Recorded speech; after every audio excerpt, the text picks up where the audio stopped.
அனைவருக்கும் வணக்கம்.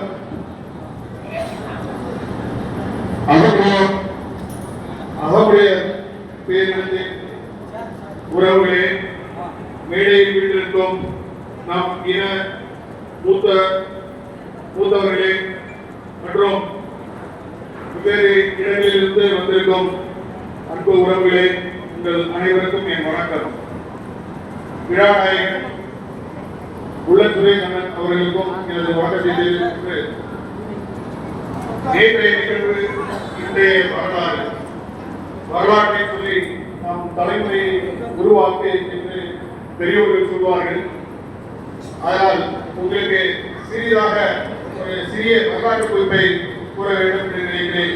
இந்த தருணத்தில் மாமன்னர் மருதுபாண்டியர்களை நாம் ஏன் கூறுகிறோம், அவர்களை ஏன் நமது சின்னமாக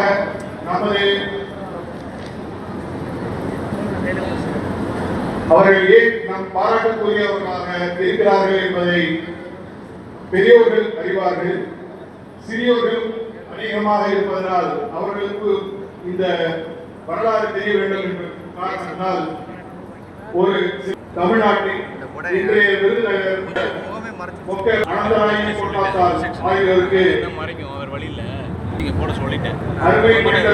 மருதுபாண்டியரின் தந்தை மொக்க பழனியப்ப உடையார் சேர்வை ராமநாதபுரம் செல்லமுத்து சேதுபதி மன்னரிடம் 1749 இருந்து 1762 வரை தளபதியாக பணிபுரிந்து வந்தார்.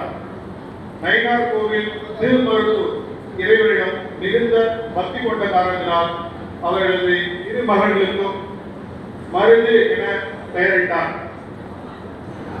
அப்பொழுது சேது நாட்டை நிறுவிய கிழவன் சேதுபதி தன்னுடைய அரசின் பாதுகாப்புத்துறை தலைமை இடமாக ராமநாதபுரம் அருகே உள்ள சூரன் கோட்டையை நிறுவினார். ஆயுதங்கள் தயாரித்தலும் பல்வேறு போர்க்குழுகளில் பயிற்சிகளும் இங்கு நடைபெற்றன. இவ்வளவு சிறப்பு வாய்ந்த ராணுவ பயிற்சி சாலையில் மருதுபாண்டியர்கள் பயிற்சி பெற்றனர். வீர தீர செயல்களை செய்த மருதுபாண்டியர்கள் சேதுபதி மன்னரின் அன்பை பெற்றனர். காலம் உருண்டோடியது. ஒரு நாள் சிவகங்கை மன்னர் முத்துவடைகளான சேதுபதி மன்னரிடம் திறமையான தகுதி வாய்ந்த வீரர்கள் இருந்தால் சிவகங்கை சிவிக்கு அனுப்பி வைக்குமாறு வேண்டி கேட்டுக்கொண்டார். உடனே மருது வரை அழைத்து சிவகங்கை சமஸ்தானத்திற்கு அனுப்பி வைத்தார். அங்கே அவர்கள் முத்து வடுகநாதரின் அன்பை பெற்று அங்கு அமைச்சர் பதவியை ஏற்றனர். பெரிய மருதுபாண்டியர் வேட்டையாடுவதிலும் வளரி வீசுவதிலும் வல்லமை வாய்ந்தவர். போர்களை திட்டமிட்டு நடத்துவதிலும் அரசியல் தந்திரத்திலும் திறமை பெற்றவராக விளங்கினார்.